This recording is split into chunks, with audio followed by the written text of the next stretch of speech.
I don't want to invest 1 second on why I can't. I want to invest all my time, energy, attention, and focus on how I will because I must. Here's a question I want to ask you. In times of uncertainty, in times of unpredictability, is it true? Is this a fact, what I have up on the screen right now, that many successful people struggle first before they ultimately succeed? Is that true? Right? Yeah, many of us succeed, but it's not, a rocket ship ride straight up. So anybody who tells you, that there's a straight rocket ship ride straight up, you probably missed the rocket ship ride yesterday, where the rocket went up, but then it came down and crashed. So even the most successful people in the world struggle first, fail first, before they ultimately succeed. And one of the reasons for that, can anybody guess what one of the reasons is that people who are relentless in their pursuit, fail? Because they try lots of things. Anybody who tells you that everything they try and everything they do works is a liar. Not true. Even the most successful people fail in different areas of their life. Now, you can learn from your own mistakes and your own failures, or what's the other option? What's the other option? One of the secrets to my success, learn from others, right? So you can learn from others as well, what they did well and what they did not so well. What is it worth to learn from others? For me, it's been worth, my whole life success is on the shoulders, standing on the shoulders of people who have succeeded before me. So many of you know this question, right? And do you believe that there's a formula recipe for predictable success? I want you to think about this question for just 1 minute. I'll share a couple stories with you. And I want you to think about this for just a moment.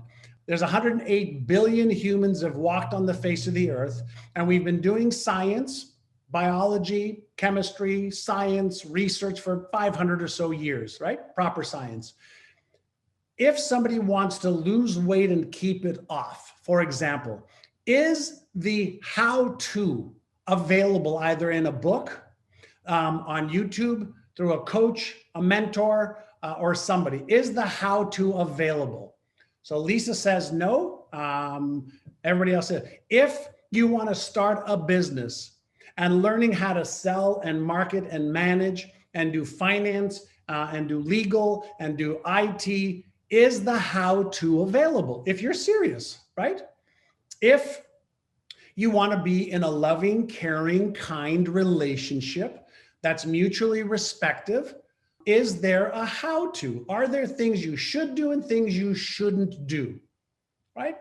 Absolutely. So whether it's health, wealth, relationships, career, or business, or anything, for the most part, for 99.9% of the goals that you and I want to achieve, the how-to, if we are serious, is readily available, right? We have our mobile phones. We can go onto Google, YouTube. We can ask friends, family, etc. So if you want to bake a double chocolate fudge cake, can you follow a recipe? And if you follow the recipe in the right order, can we duplicate a chocolate fudge cake if we follow a recipe? Now if we take the recipe and then we throw in something that shouldn't be in there, we can mess up a really good, right? Baking is a science. That's right. I see that we have a baker. What about a Rubik's Cube? Many of you know that I'm a Rubik's Cube lover, right? If you want to learn the Rubik's Cube, you can try and figure it out on your own, right? Or you can go onto YouTube and watch a 10-year-old kid who knows the exact algorithms of what to turn left and what to turn right and what to turn clockwise or counterclockwise, and you could solve the Rubik's Cube. Would you agree? A 2x2 in less than 10 minutes, a 3x3 in less than 20 minutes, a 4x4 in less than half an hour. If you were what? If you were what? If you want to live a healthy lifestyle, do we know the recipe for eating well, for sleeping well, for exercise, nutrition, etc.? Of course we do. What about building a business? The recipe is there. Some of you know this story, and I'm going to give you some very specific examples. So I'm going to tell you the story a little bit differently. When I was 19 years old, many of you know I met this mentor. My life was going in the wrong direction, and I'm not doing really well at 19. I'm 59 now. Now, this mentor asked me, what is it that I wanted to achieve? And I had no idea other than getting a car, making more than $1.65 an hour. I want to move out of my parents' house. Those are my goals. But he asked me for some of my bigger goals and dreams. And since I didn't have any, he had me write down what kind of lifestyle I wanted to achieve. He asked me what kind of contribution did I want to make to my parents. He asked me what kind of car I want to drive, what kind of home I want to drive, how much money I want to make, how much money I want to save, how much net worth I wanted. And all of the questions he asked me, I had no idea how to answer. And so I just made stuff up from a TV show that I used to watch. And guess what?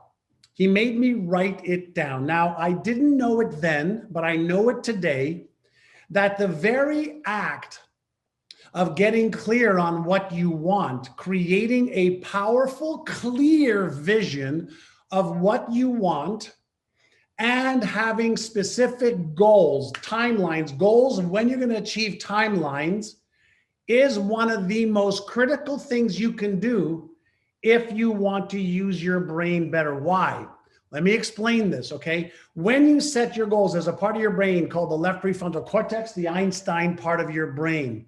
When you set the goals of what you want to achieve, even if you do not know how to achieve it, even if you do not know how to achieve it, when you set those goals up and you create a powerful vision using, okay, your brain, and you activate the vision center in your brain, the occipital lobe, it is what's connected to your motivational centers. So what we want to understand, the first shortcut I can give you right now, even if you don't know how to achieve it, okay? Even if you don't know how to achieve it, you have to start with a vision, no differently than like a captain of a ship has to choose her destination, where is she going to end up? Or a pilot of a plane has to choose his destination, where he wants the plane to land. There's a lot of turbulence and things that happen along the way, but that's when you adjust. But the first thing that you must have is the vision and specific goals of what you want to achieve. And I'm going to repeat this 100 times, even when you don't know how to achieve it at first. Why? Well, we already established 5 minutes ago that all of the how to, if you are serious, is available. So you don't stop yourself from achieving goal or setting goals just because you don't know how to right now. All the how to comes after you make the decision of what you want. Does that make sense fundamentally? I'm going to give you a whole bunch more stuff over the next hour. So what I want to know from each one of you, are you ready to create a vision that's worthy of your life? Are you ready to create goals that you will learn how to achieve? How to is easy. Now, second part of the equation is when we're setting goals and a vision, yes, we want to use that part of our brain. Yes, we want to activate this part of our brain, but sometimes there's another part of our brain called the limbic system that gets in the way. So in many cases, people that have goals don't activate the emotional center of their brain to give them the reasons why they're going to overcome any of the obstacles or hurdles that are in their way. Now, is it true that we will all have obstacles and hurdles along the way to achieving our goals and dreams? Is it true that maybe we have beliefs that might get in the way, or limiting beliefs, or fears, or we feel we're not worthy of it, or we are uncertain, we procrastinate, or we self-sabotage? Is it true that that's going to happen? Yes, we're human. Now, if your self-doubt, if your fears, if your limiting beliefs, if your self-image is bigger than your why, Why must you achieve it? If your stories, reasons, excuses, etc., are bigger than your why, then the stories, reasons, and excuses win. And even though you have a vision and goals, you don't have the motive for action, the motivation for action. And so what do you think you must do if you want to get your brain working for you instead of against you? If one part of your brain says, this is what I want, this is how I'm going to achieve it, but another part of your brain, the deeper parts of your brain, okay, say, but I'm not good enough, I'm not smart enough, I'm not worthy, I don't know how to achieve this, I can't achieve this. What do you think is going to happen? Do you think you're going to take inspired action, or do you think your stories, reasons, and excuses are going to win? So what you must do when you set a vision and goals for your life, you must also ask yourself, why must I achieve this? How many of you would get rid of any stories, reasons, or excuses that are holding you back right now?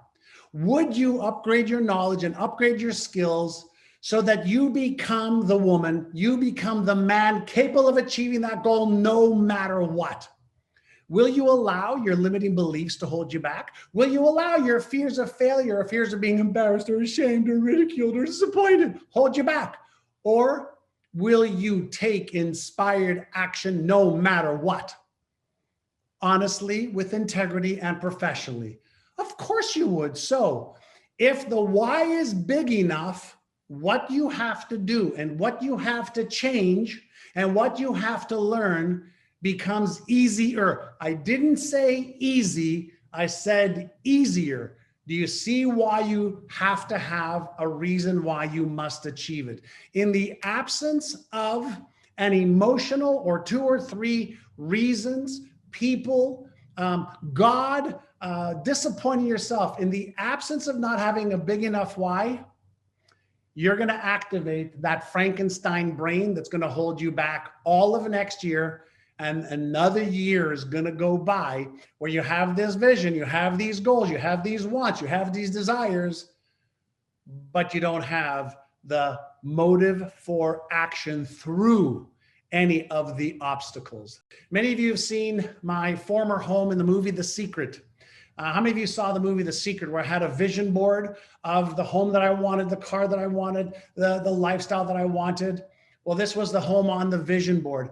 I take all of my goals, I put them on my vision board. Do you have my Exceptional Life Blueprint here anywhere?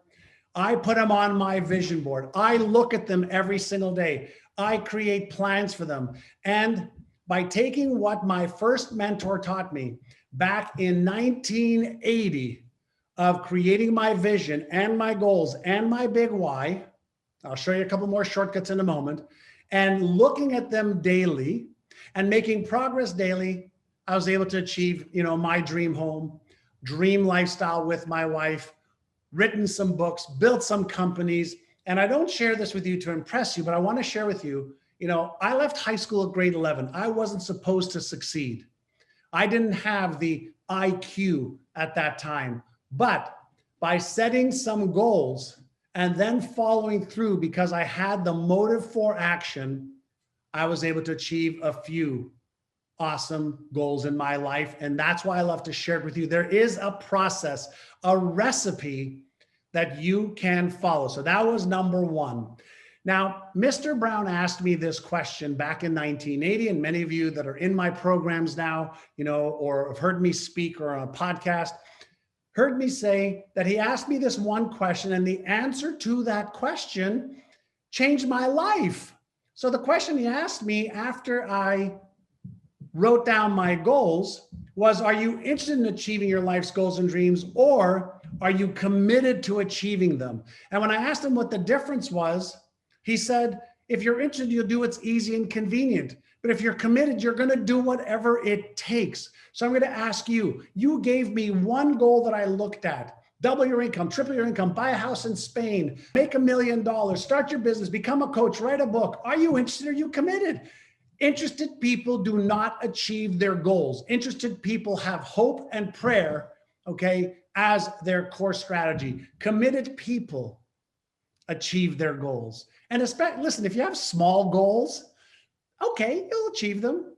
But if you're not committed to being the author, being the coach, starting that business, being successful, paying off your debt, having enough for retirement, traveling when we can all travel again properly, and living the lifestyle of your dreams, then you're going to have excuses instead of solutions. Does that make sense? Right? And many of you are saying you're committed, right? And a lot of you are not even prepared to put in that you're committed. So what's holding you back? So let me share with you my second mentor. And many of you saw my good friend, Bob Proctor, in the movie The Secret with me. And he's been a dear friend for 40 years now. And there's a couple things I learned from him. So from Alan Brown, I learned shortcuts. Number one, vision, goals plus big why, and daily focus on those goals and being committed to my goals. Okay. So my second mentor, is this helpful, by the way? I'm going to break this down for you into very, very easy steps to understand and follow. Right. So Mr. Brown did that for me. Mr. Bob Proctor, right, who's still, I think he's 86 or 87 now, still, helping a lot of people. So here's something that he showed me, and this was the beginning of my fascination 40 years ago with the human brain, the parts of our brain, the most powerful biocomputer in the whole universe. Can anybody guess what it might cost to replicate what you already own? What do you think it might cost scientists or technologists to replicate, all right, what you already own?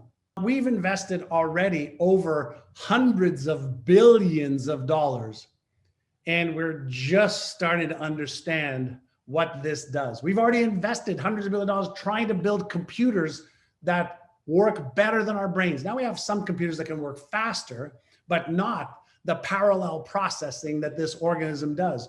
But you already know a little bit about it, right? How many of you heard, right, that 3% of your behaviors, your deliberate behaviors, 3% of your thoughts, okay, or 3%, of your behaviors around your goals is because of your conscious mind? How many of you have heard that? And then how many of you understand that just like there are different parts to a car, different parts to your watch, different parts to an airplane or a boat, you can tell them a boat from Canada, there are different parts to your brain. So there's the conscious part of our brain, which is responsible for choosing, deductive reasoning. I want this versus that. This is what I want to have. This is what I don't want to have. Pretty simple. Our conscious brain, we can use our imagination, right? We can use our imagination. We can imagine what our life will be like with what we want or without what we don't want.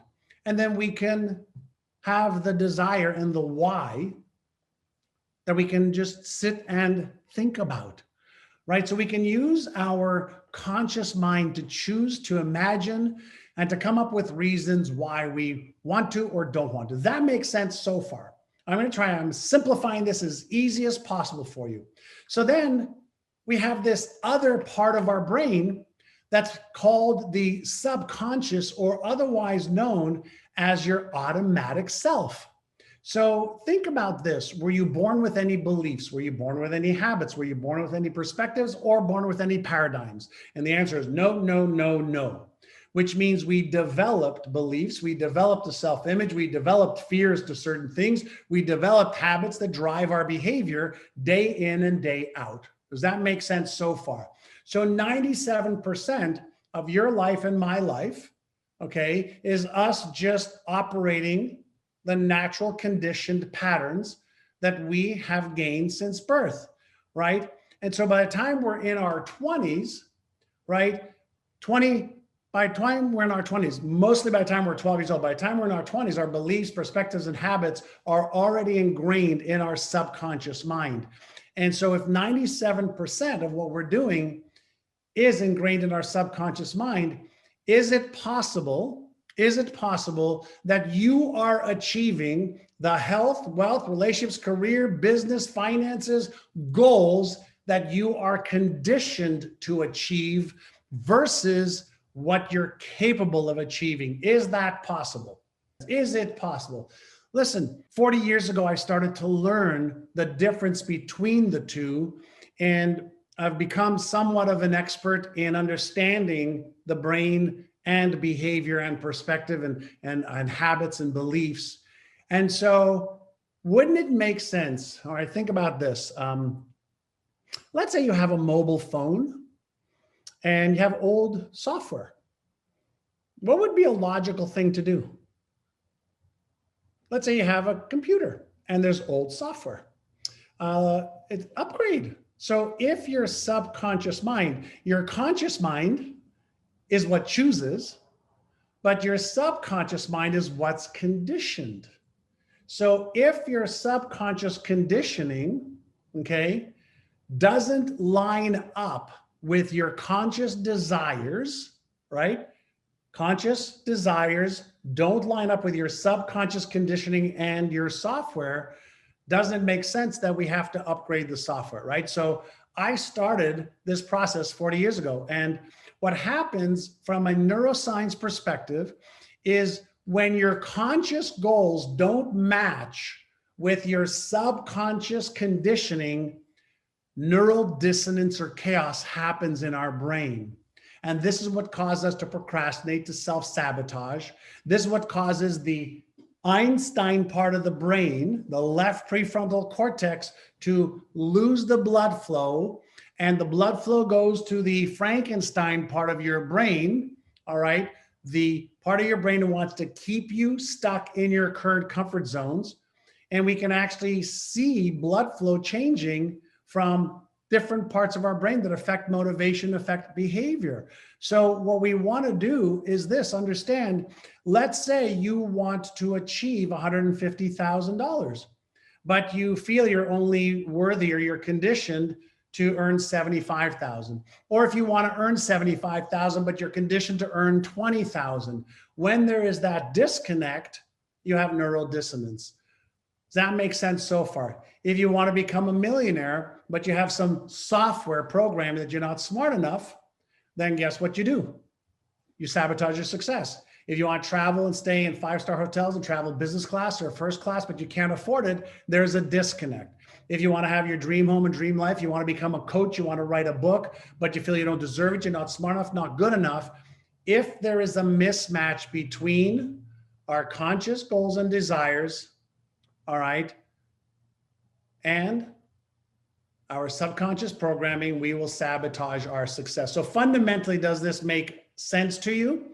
All right, because if you feel like you want to have something, vision, goals, dreams, and a big why, you have to create alignment. All right, give me 1 second. I just need to change something over here.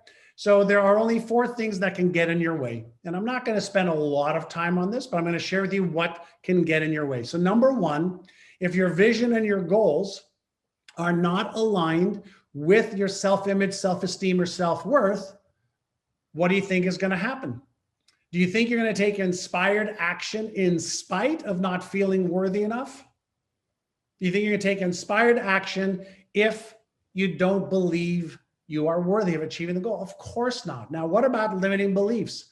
I have a vision and a goal to write a book, to become an author, to make 3 times more money, become a millionaire, whatever the case might be. But you have a limiting belief.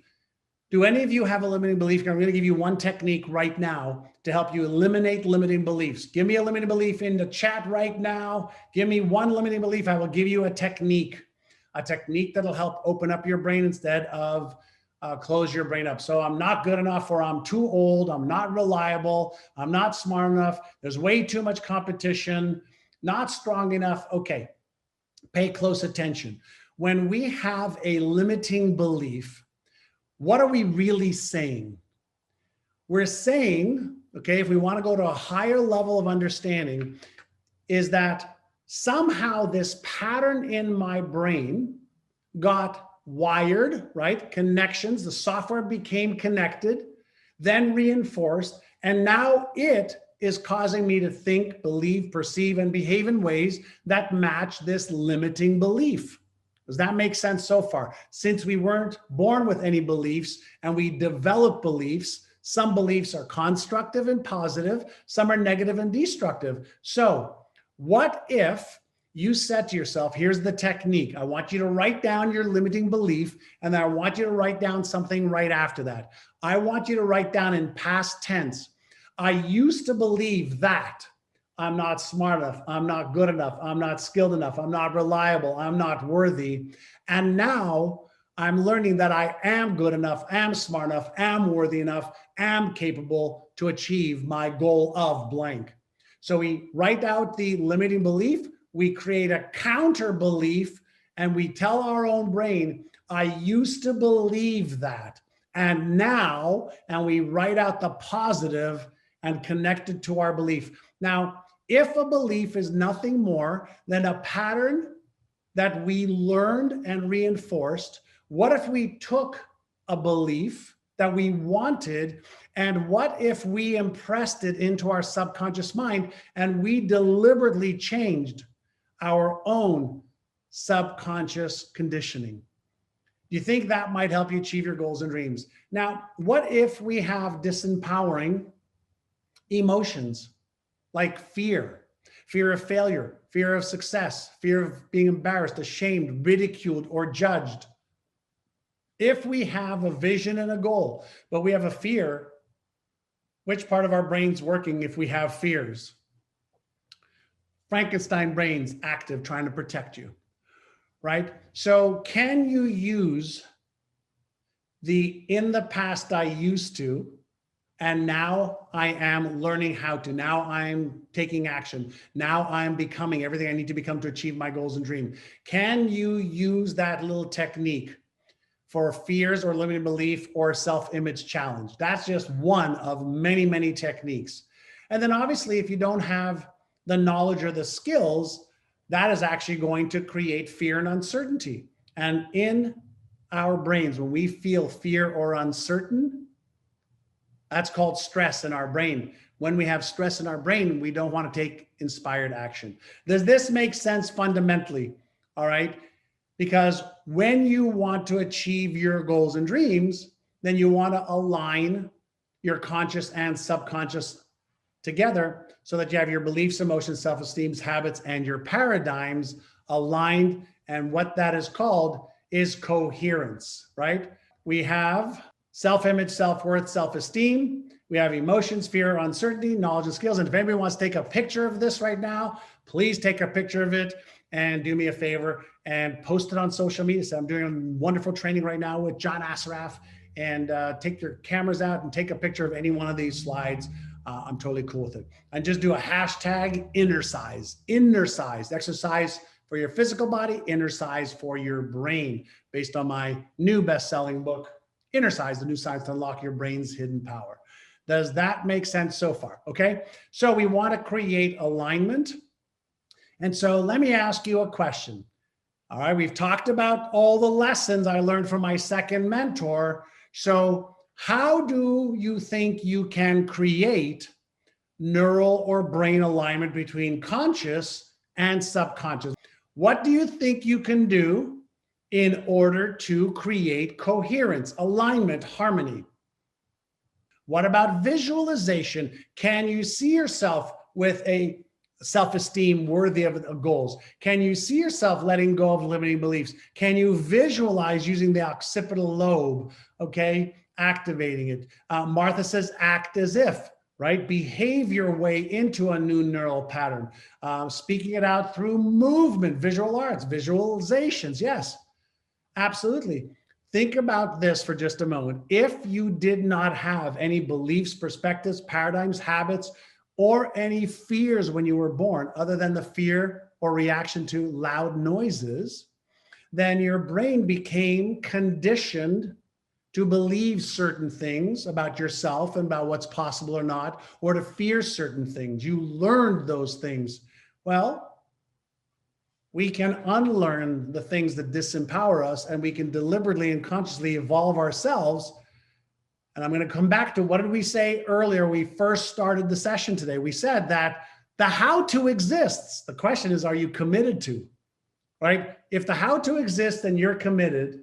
then you can do it. And Lolita, yes, new grooves in the brain, new roads, neurodes, new roads in the brain. So we can use affirmations, visualizations, meditations, subliminals. We can behave our way into it. We can do mental contrasting techniques. Absolutely. That is the way you do that. I started doing something called cognitive priming 40 years ago. Cognitive priming is every morning when I wake up, I review my goals, I review my beliefs, I review my why, I review my vision. Every morning, I innercise to create strong, empowering neural patterns and networks and beliefs. Now, is it true that your perception of what's possible, your perception of yourself is your projection? Is it true that your perception about yourself and your perception about what's possible also your projection? Of course it is. Our brain is looking for things in the physical world that match the internal map of reality that we have been conditioned to have. Our brain doesn't see what's out there. Our brain only sees out there what's in here. So the old adage, I'll believe it when I see it, it's wrong. It's when I see it in here, that's when I will see it out there. Does that make sense? So you have to see it and perceive it in your mind's eye and in your heart of hearts first. Then your brain projects and finds you everything that's in line with that. So perception is projection. My third mentor, somebody I love dearly, still talk to on a regular basis, Walter Schneider. And at the age of 22, I met this man. Bob and Alan, I met when I was 19, 20, 21, 22. And then I met Walter Schneider. And Walter Schneider shared with me some lessons that were the leverage points for exponential growth, right? For exponential growth, not for like, from 1 to 2 to 3 to 4 to 5, it's like 1 to 50, 50 to 500, 500 to 5 million in terms of steps, right? So what did Walter teach me? Well, I want to shift your mind right now for just a moment. Walter, still to this day, is the CEO of Remax of Europe, all of Europe, Indiana, Wisconsin, Minnesota, New England, and all of Eastern Canada. And Walter's company this year will do about 50 plus billion in sales, 50 plus billion in sales. Now, when I met Walter, he had just bought Remax for Eastern Canada. And so ask yourself this question: why do people invest $25,000 to $500,000 for a franchise? Let's think together, okay? Let's think together. Why do people invest $25,000, $50,000 for a franchise? Like, why would somebody do that? Why would they just start their own business in real estate or sandwich shop or oil changing shop or burger? So Deepak says systems and proven, because they know how it works. It's a formula established and trusted, right? So what is more expensive? Figuring it out on your own or following a blueprint? Like, what's more expensive? Figuring it out on your own or paying for a blueprint, right? Starting from scratch is the most expensive. Not knowing the formula or the blueprint is the most expensive, right? And so a lot of people think, that I'm going to save money by figuring it out on my own. And you know what most people do? They don't achieve their goals and dreams. Why? Because it's so complex to figure out all of the different complexities of whether it's a business or life. But I want you to understand the thinking behind this, right? So how many of you love blueprints like I do? I mean, I love paint by number. I don't want to spend my time figuring it out. I want to spend my time doing what works. I want guidance and coaching, of course, but I want to just like, tell me what to do, why to do it, how to do it, let me go, right? And so if you're into blueprints like I am, that's great. Let's dive into shortcut number 3, when it's thinking like a franchise owner. Okay. So, Wendy, don't reinvent the wheel. So thinking like a franchise owner, all right, take off your you hat right now. I want you to put on your franchise owner hat right now. And many of you have already said this.